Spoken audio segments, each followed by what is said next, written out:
there. Welcome to episode 121 of the Carr Brothers Show, October the 3rd, 2024. I'm Jack. And I'm Jeff. And I'm Jody, the third of the three Carr Brothers. And aren't we having a great show tonight? I think it's going to be wonderful. We're on CHCO Live. We're really happy to be joining you in your living rooms. It's hard to believe now. We've got 2 weeks into the campaign. It's hard to believe that it goes by so quickly when you're not a candidate compared to being a candidate, guys. Well, yeah, it goes by fast. Nothing to worry about. Someone else's problems.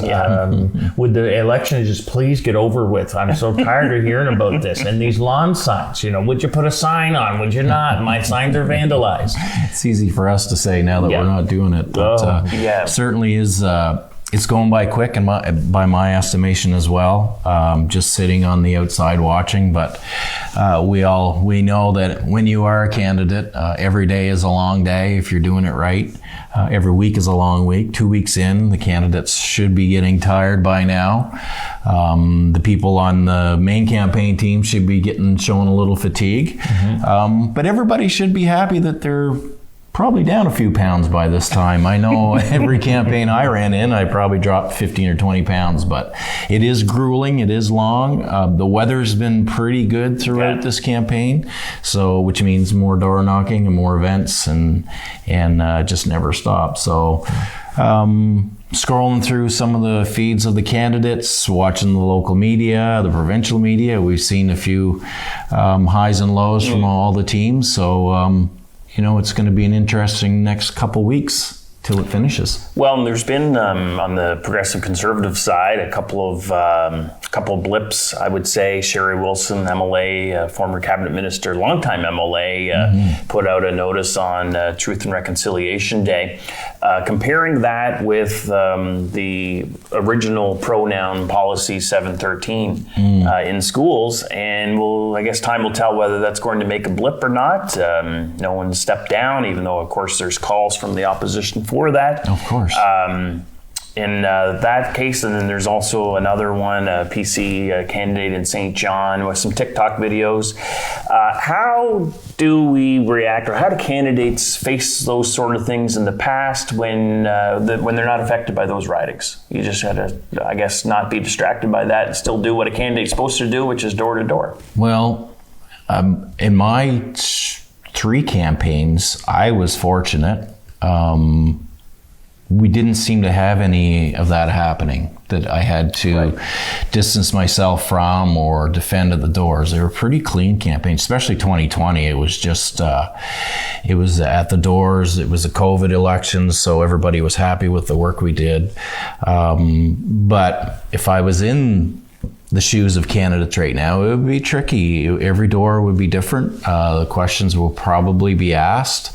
Although some of it is fairly new, it takes a few days to resonate or a week to resonate. People aren't seeing news on Facebook anymore like they used to see it. So I was fortunate. There wasn't really any of those blips other than maybe one candidate said that there's more glyphosate in bacon than there is in when it's sprayed. But other than that, I was pretty clean. But I think you guys maybe have experienced some of that a little bit, Joe, in the 2006 election, Joe. A week before, one of the candidates, Peter Hislop at the time, said that Bernard Lord should apologize for the oral emulsion. Right. And that was a week before the campaign. Week before it even started. Or no, week before the election. Oh, day. Wow. I guess it was midstream going in there, and that all puts a little wrench in the stuff. It's a distraction too from your main campaign, right? Well, what we always stay on track. What we always say is campaign candidates and also campaign managers is don't let other ridings get you distracted, because you still have to do voter ID, you still have to go door to door. Just keep your eye on that focus as a candidate. Is just meet as many people as you can. And well, it seems too that what it does is got to put the provincial campaign off their track, off their message. I think, unless they really want to emphasize division and racism, and they want to emphasize parental rights and this controversy, but I still think it distracts from the provincial campaign, and you can't get the message out about what your future is about. I think it also distracts the inexperienced candidates, those that are in it for the first time. They're not sure what they're going to get at the doors. How do you message? How do you pivot around those things? Do you go or do you shy away from the media because you're going to get asked? You could get asked at any time if you're an inexperienced or an experienced candidate. You could be asked anytime out in public about anything. Now that the phones are up all the time going, so it could be a little rattling for candidates as well. So distractions like that, no matter if they're intentional or not all candidates know what's going to happen when something happens, and it could take them by surprise. And it's just, if you get off message, it can be damaging. And does it get the opposition parties, and I say opposition parties, the opposing parties, your opponents, it gets them distracted some too, and they focus on it and they get off their message because they're trying to hammer on maybe what the opponents are doing. Do they get off their own campaign plan? And also, like, I think when that message comes out about the TikTok videos, kind of vulgar, sexual, this and that, it goes counter to what Blaine Higgs made himself out to be in terms of the sex education in schools and taking down that slideshow right away. So it goes counter, and then it's something that he has to continue to answer for. Or maybe he's not answering for it at the doors. Maybe it's only a social media thing that just follows up on Twitter and Facebook, and it doesn't really resonate out to the voters. I'm not sure. What do you think, Jack, about this? I think it's very challenging to get. We have the decideds on, and it's very close among the decideds on, depending on which poll you look at. I think it's very hard to get the average person that may not even be paying attention, the undecideds, to get their attention in the campaign anyway, because you have a lot of apathy and things like that. But you have the federal Canadian politics going on. You have the U.S. election. The vice presidential debate was last night. Or 2 nights ago, you got that. So it's very hard to get people tuned in on the campaign. I think it's probably harder now than probably ever to get people interested in campaigning. And you had just a few election promises from the PCs, the Greens, and the Liberals are out almost every day with a different plank in their platform. So there's two different strategies going on there. There is, and with today's news feeds on social media or otherwise, the stories just go down and get buried so quickly. So I don't know. We're involved with it all the time, watching all the time, so it's different. But is the normal public paying attention? Does it catch them by surprise, like you say? The undecideds. Ran into a friend of mine from St. John 2 days ago, and he was just actually picking up or kind of watching some of the Kimmy videos that I had seen 2 weeks ago, and now it's just kind of getting through. So who knows? It does create some discussion though, and the broader issue when we get into the details, or electioneering, and people like us that do it that understand the process wonder, like, how was this brought to the screening process, that parties use beforehand? Was it not? Was it just missed? How does it get through? Do they even care? I don't know. I know in 2020 though, we did have one candidate that was taken off the ballot like right away as soon as it was brought to Blaine's attention. He shared Grand Falls or something. Yeah, it was. I can't think of his name now, but he was actually doing quite well in the polling up there, and he was getting the vote out, and he somehow shared a homophobic meme or something on Facebook, and like the next day Blaine's like off the ballot right away. So doesn't seem to be the case anymore. But that was 4 years ago, and times have changed, and how much do the people, like you say, in the middle care? I don't know. And it doesn't have anything to do with the new campaign manager, Steve Outhouse, in terms of the advice he might be given. It's just weather the storm, keep plowing ahead, stay your message. These are all just left-wingers. Maybe 4 years ago when someone said something, that was the thing to do with that type of campaign managers. And now maybe it's a different approach with a different campaign manager that... maybe these things they just they don't think it's going to affect their core voters. I don't know. I don't know. Well, it's kind of interesting to be able to watch it and see how it rolls out, to see if is this the new norm where the tolerance is a lot greater for people to speak their mind or to be creative on. It'll certainly tell the tale if the bar is lowered now or not, right, as far as what's acceptable to the public and what a candidate can and cannot get away with. How far back? It hasn't been all that many years ago. People were losing their jobs all over the place for saying and doing certain things in the workplace. Well, and if you have a prime minister that can do blackface and nothing happens either. So the last 4 years, the bar has really changed all across the spectrum. Definitely. I know. Yeah. So we'll see. It'll be interesting to watch and see. A lot of people calling for Sherry to resign. I think there has to be a little tolerance for people to be able to, candidates or anybody, to be able to change their views or to acknowledge if they made a mistake, but that's been silent too. So I thought there would have at least been a little bit of an apology. The candidate in St. John Lancaster, Kimmy, she's defending herself as if she's being bullied, which is, I don't agree with that. I think if you're on social media to promote yourself, it's a double-edged sword. Well, you're putting yourself out there. It's not, I don't think it's bullying, it's just it's accountability. Holding accountable to, now you're a candidate. So responsible to the electorate and the legislature eventually, potentially. Well, it used to be a big deal. One time. I know, and you used to be, you weren't able to wear jeans in Parliament. Now MPs can wear jeans. No ties even in Ottawa in Parliament, so I don't know what the hell the world. Things are changing, you guys. It's just not the way it used to be. It's not. It's not the way it used to be. So I don't know if it's us. It's not. That's but maybe it shouldn't change. I mean, you see, question period in Ottawa is just a gong show now. I mean, people are yelling across back and forth, and we did our own. We touched on this last week. We did our own chirping now and then, but jeepers, guys, like sit and listen for a few minutes at least to what your leaders have to say on each side. Did you notice? Guess the numbers. You noticed the deadline came by in terms of getting your name on the ballot for candidates, and the number of candidates overall has gone down, and they've gone down in the last, I think, 2 elections.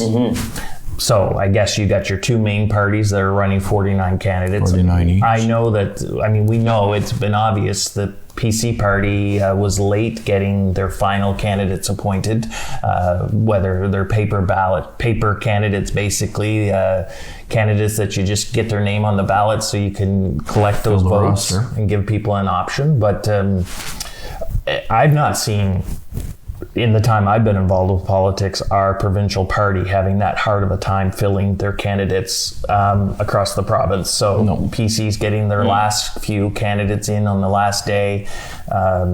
That's I've never seen that happen. Well, and to do their nominations by Zoom or whatever too, like there was never we always had a big celebration around nominations and make it count for something, and it's a big part of the start of the process for momentum. And even in those ridings that you would say were clear Liberal ridings in Shippagan would be one, or the Trackadee would get big crowds. We would still get a lot of people for nominations. We've held those seats. We'd get hundreds, and we'd maybe not win that seat, or it was always but we would get, we had good francophone candidates. Oh, excellent! Elder Robichaud and Paul Robichaud and Madeleine Dubé and Claude Williams and Percy Mockler. The crowds they'd get out.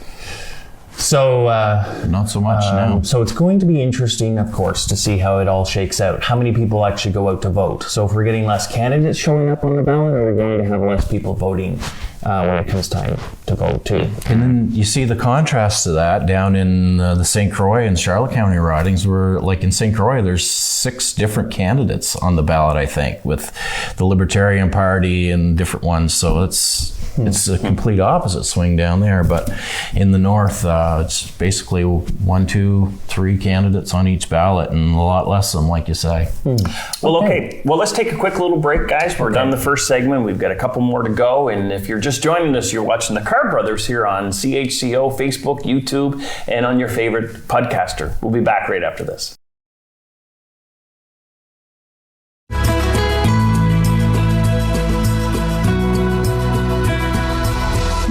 Hi there, welcome back to the Carr Brothers Show. It's episode 121. Originally broadcasted here on October the 3rd, 2024. I'm Jack. And I'm Jeff. And I'm Jody, the third of the three Carr Brothers. Thank you for joining us tonight. We're in election mode. Of course, that's what we like to talk about. Yes. Who wants to talk about the weather? Although we are having good weather lately here in the last month. I'm looking forward to weather in October. Good weather, but election mode. Right. So we've got 2 weeks into the campaign, 2.5 weeks left. A lot can happen in here in the next 2.5 weeks. Let's do a little recap, or at least talk about some of the campaign commitments. The PC part, there's obviously two different strategies here in the first 2 weeks. As PCs are obviously less campaign commitments, and that's no surprise to you. You mentioned it last week. Well, no. We wouldn't see many. No, Blaine is not a big advocator for a lot of announcements. That's the way he's done it for the last few elections, and I don't expect to see anything different unless the strategy changes. He's going to kind of go with the flow and be status quo, I guess, as much as possible. It's out of character for him to start going out and making big announcements. We've done a few. Obviously, we've seen the HST cut prior to the RIT drop, and then not a lot of other things other than I think he said talking about expanding the role of healthcare professionals and whatnot, which didn't see the details on that. And then this week, one of the announcements was another challenge to the carbon tax, which interesting, very interesting. We did that. We campaigned on that in 2018. Very successful on that campaign with challenging the carbon tax. I remember. We don't believe that the carbon tax is doing anything or doing what it's supposed to be doing. We also don't believe that, as Trudeau says, 8 out of 10 Canadians receive more money back than they spend. That's not true or accurate either. But it's an interesting tactic. The carbon tax is unpopular in almost all circles. Interesting though, because I think, as we know, unless something goes seriously sideways, Pierre Poilievre is winning the election a year from now, and he's promising to axe that tax anyhow. So do we want to spend that money on a court challenge to the SSC? I am not a lawyer or a judge anyhow. I don't understand that process fully. I don't know. Are they obligated to even hear it? I don't know. Yeah. But the strategy is to pivot towards Trudeau being highly unpopular. Yeah. Carbon tax is very unpopular, so it's a strategy to pivot it over there. It doesn't cost them anything or very many details to say we're going to refile the court challenge. So strategy-wise, it's a good strategy-wise to try to pivot and keep it focused on the federal level. It's been the strategy to pivot onto Trudeau anyhow. So. And in his announcements, Blaine Higgs, did he have like a couple in Fredericton? And there's like 4 or 5 candidates. Like, there's not really big crowds around. Well, that was Blaine the one Higgs, on having more more responsibility for healthcare professionals, expanding the role of healthcare professionals. I think that there might have been 4 or 5 candidates in Fredericton, because the one in Majorville. The one in Majorville this week was about the HST or the carbon tax. That's what I mean. And there was like four candidates. There was 3 missing. A local Fredericton area candidates. I noticed that. So what I found was interesting. There was not that many people around, not that many candidates. Less candidates than there were last week's announcement. So those candidates are obviously either busy, don't want to go, want to stay door to door. But I find it's refreshing. If I were a candidate, it was always hard to try, and it was distracting. They had announcements. Oh, let's try to get 50 people tomorrow into the announcement from your campaign team. So it takes away from your workers to get into Fredericton to do an announcement, and then we all get distracted. And then in some cases, if it's a rally, would be one thing. But if you're trying to get 50 people going out to an announcement when they really should be doing voter ID. Their poll captains go door to door if they even have those on campaigns now. But that's where it's focused. So less isn't necessarily more, in my opinion. But well, I think we've seen over time that it is changing. And getting that many volunteers to go to the Country Pumpkin on a Tuesday or Wednesday morning. No, I realize that, but when you compare the campaigns and you see that Susan can get the people out, she's got more people, more candidates. All of our local candidates seem to come to all of the regional announcements. Now, whether that's good strategy or not, because they're not out, but she usually holds her announcements like Blaine, like earlier in the morning, so you're not really taken away from a lot of door-to-door. Anyway, it's just interesting to see, I guess, the campaigns unfold in terms of the crowds you might get, the excitement you might get. Don't forget, we have a government that's been in government for 6 years and longer or whatever. Maybe that has something to do with it too. It's hard to be in government. How do you, I guess after that much time, Jody, you served in a 7-year government. Once you get into the middle of your second term, like how much more can you reinvent or package it to roll it out?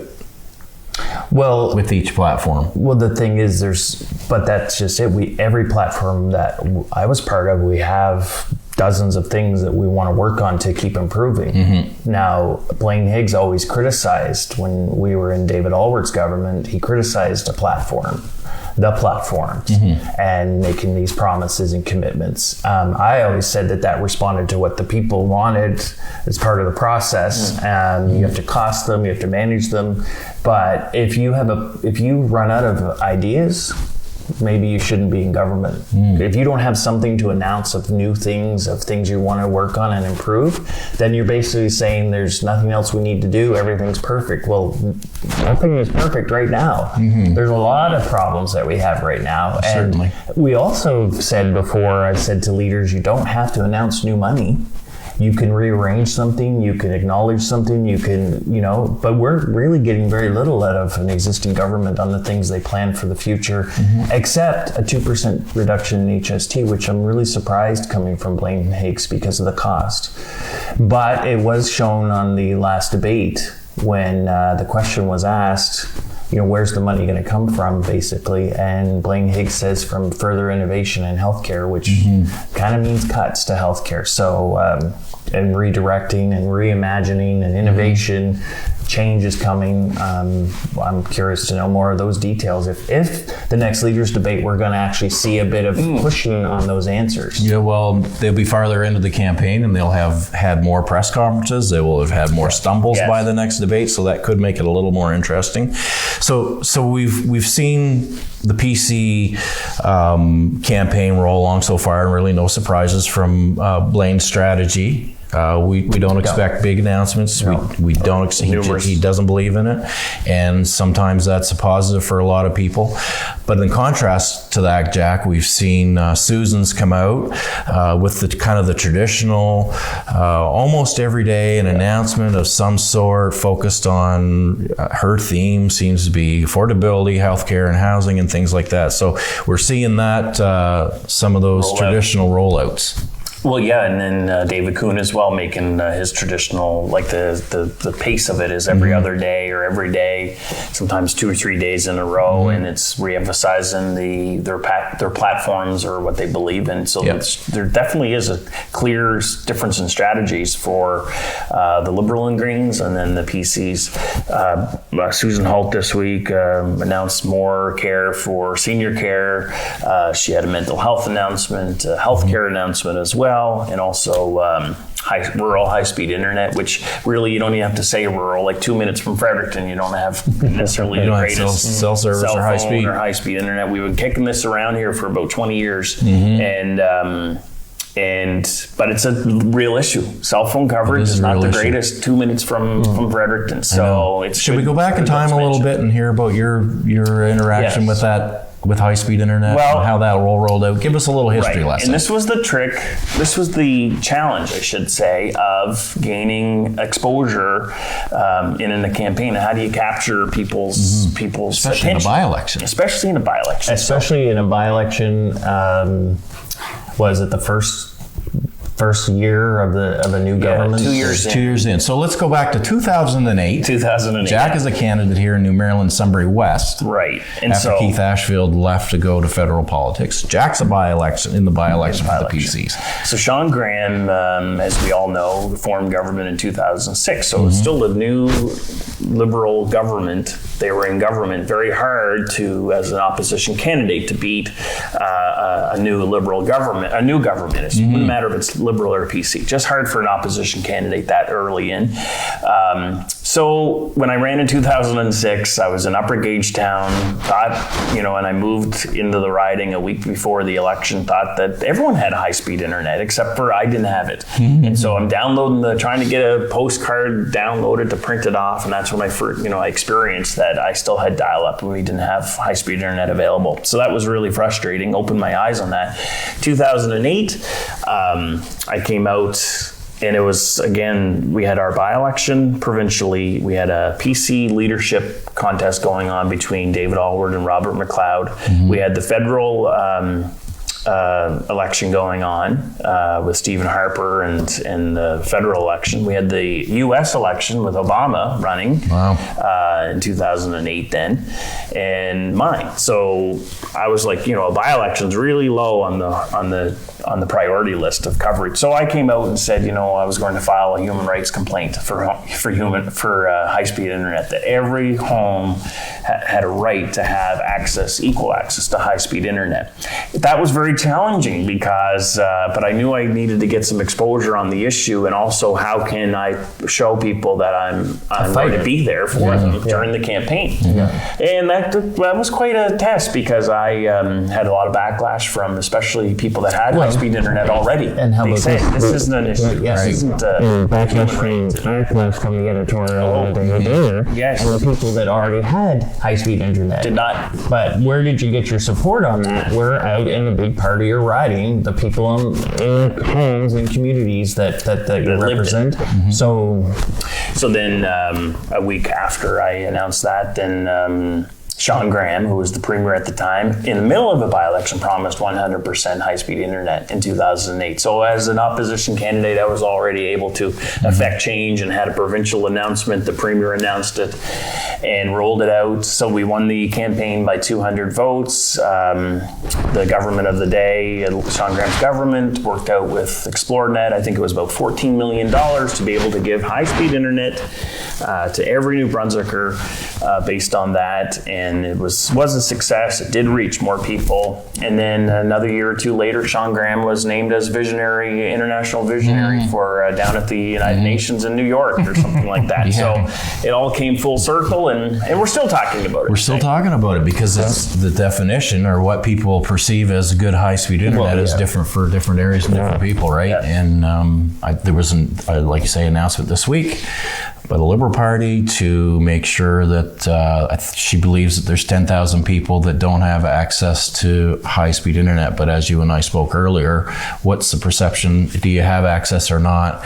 Can you get ExploreNet or not? Can you get Starlink or not? And those are all the things that are in there. But we've really seen since COVID began how important a good coverage is at home, because there's more people working from home. They can work from home. Entrepreneurs and small business people need that, and we need it for our studio. So, but it's just changed so much, and the technology's changed, and there's really no reason now why you can't have good connectivity. You don't have to run the fiber optic wires to every house. That costs a fortune to get out into the back roads and things like that for infrastructure. But there's just no reason why in this day and age we can't have it, and we're going to hear about it again for the next 2.5 weeks. That's right. So we'll see where that goes.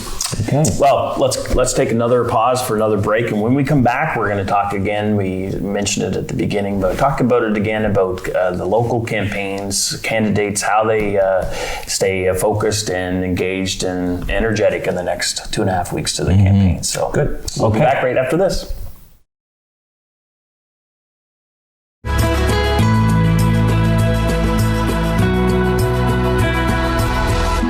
Hi there, welcome back to episode 121 of the Carr Brothers Show. I'm Jack. And I'm Jeff. And I'm Jody, the third of the three Carr Brothers. First time in nearly 30 years that one of the Carr Brothers are not on the ballot in this provincial election. It seems just like yesterday we were out campaigning. Was it? I don't know. Was it just yesterday? I'm staying out of this campaign. Yeah. But it's different not running now, having one of us in there running. It's different, but it's also good to be able to step back, take a look, observe, listen, watch, talk to people, not fear that your job is on the line or get wrangled into the defending and the promoting and whatnot. It's really neat to be able to watch the strategies of the parties. There's some clear differences, of course, on policies and even the strategy of the campaign. So it's really, really a different perspective than being on the ballot, because like you mentioned last week, Jeff, you really don't have, as a candidate, or you shouldn't have time to watch a lot of the news and watch a lot on social media. You're out there on the doors or in the events to meet people, to do voter ID. Are you prepared to vote for me? And yes or no. And that's where the candidate's time has to be focused on. And you're on your toes all the time, normally. You want to make sure you don't say anything wrong way. You don't want to be that person that trips up a campaign. For everybody. It's true. So you're making sure every event you go to, you're holding yourself in a certain regard. The way you're interacting with people. 2 weeks in now, you're getting tired. Your patience might be a little thin, but you have to do that recheck every morning, or you need somebody to give you a boost every morning, so that when you get to those doors again, you're doing it with a smile. And people are going to have differences of opinion. So now it's kind of that crucial time where they're halfway in. They're either tired or they're fed up, or this isn't what they thought it was going to be. This isn't what they told me it was going to be. Because a lot of times when candidates are recruited, they're not given the full picture of what it's going to be when they get there. And here you go starting. So it's going to be crucial now for this next 2.5 weeks for candidates to have people around them that can keep them boosted. A good campaign manager that's positive, I think, and can motivate. And a bit of a gatekeeper. That campaign manager, one of the key roles is the gatekeeper. What do you bring into the candidate? Is it a lot of the behind the scenes, some drama? Sometimes there's issues. If it doesn't affect the candidate, they don't need to know about it. Because as you mentioned, it's mindset. When you're going door to door, you can't do anything about that lady that called in that complained about necessarily. Yeah, it can go on your list if you need to call back. But the campaign manager has to be able to handle those people. And filter that, screen that a bit, because mindset, and depends on the candidate too. A lot of candidates can take that all in and then still switch the switch when they're door to door. Others, that would affect them all day and things like that. They have to have a positive mindset when you're door to door. Every person, one at a time, is an opportunity to convince them to vote for you. And it's hard because think of baseball, when they tell you your batting average, you know what I mean? You're in a slump, or? Like 23% is actually really good. Yeah. Or 250 or 300, whatever. But you're at the doors. You're at the doors and you want 100%. And if you get 33% or 43 of the people you get, it's really tough. So you got to keep at it and acknowledge at the doors, but you got to stay positive. It's like the next door you're at is your first door you've been to all day.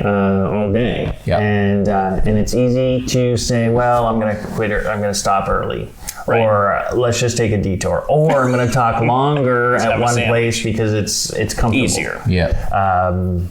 But those candidates that can keep going, and you have a good team back at your office that you can rely on, and one of the things that helped me was having Jeff there as a campaign manager, having a good team, knowing that things would be sorted. Also that helped me was having Krista that I could rely on. Family. That took time off from her work. She was able to take her vacation during our campaign, and she would make sure I kept going. Right. But then we could talk it through and hash it out and whatever, and she could relay back to the campaign office, and we had a decent system where we would just stay motivated to keep our numbers. Well, like you always say, if you take each poll as an apple tree, you might have the blue apples, you have red apples, you have green apples, orange apples, and then the undecided gray apple or unknown.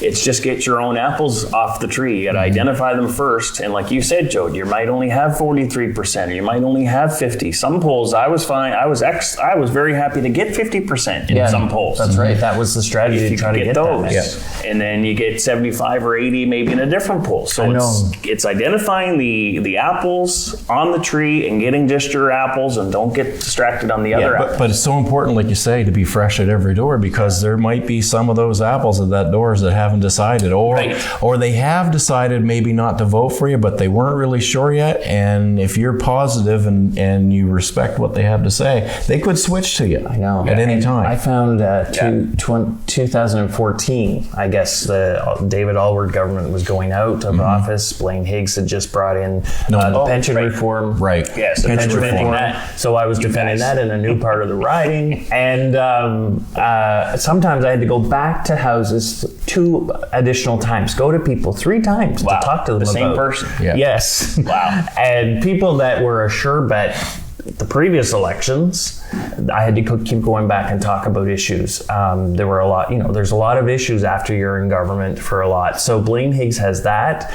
He has advantage of doing decent with finances, let's say, and managing. And so there's some positives there, but issues catch up on you. The other disadvantage right now for the government, I think, is the boundary changes. Yes, So always has been. How is that? We always get caught in that one, PCs. The 10 years line up against us every time.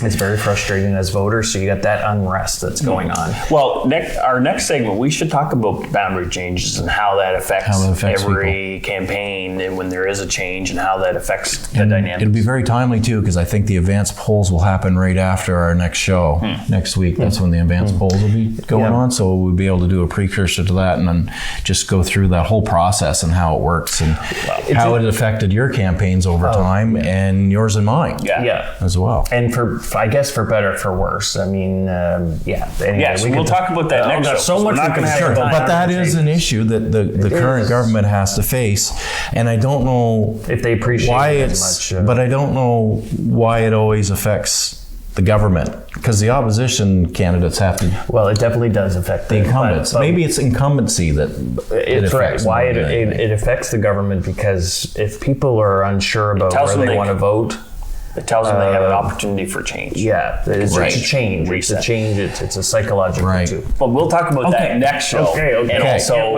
there'll be a little shorter time as well. We'll talk about debates. We'll talk about the rest of the campaign. Any promises up to then, and just want to encourage people to share, to like, to comment on our show here, episode 121. And having said that, we'll catch you on our next episode number 122. Is that it? This is it. This is the end. We're wrapping up. Oh my gosh. Okay, we're just getting started. I know. There's so much more we can talk about. Well, let's put our thinking caps on us. Some stories that really hits home to people for candidates, campaign teams, and strategy as well. So great, guys. Good show. I'm Jack. I'm Jeff. I'm Jody. Thanks for joining us. We'll see you next time. Good night. Get out and vote.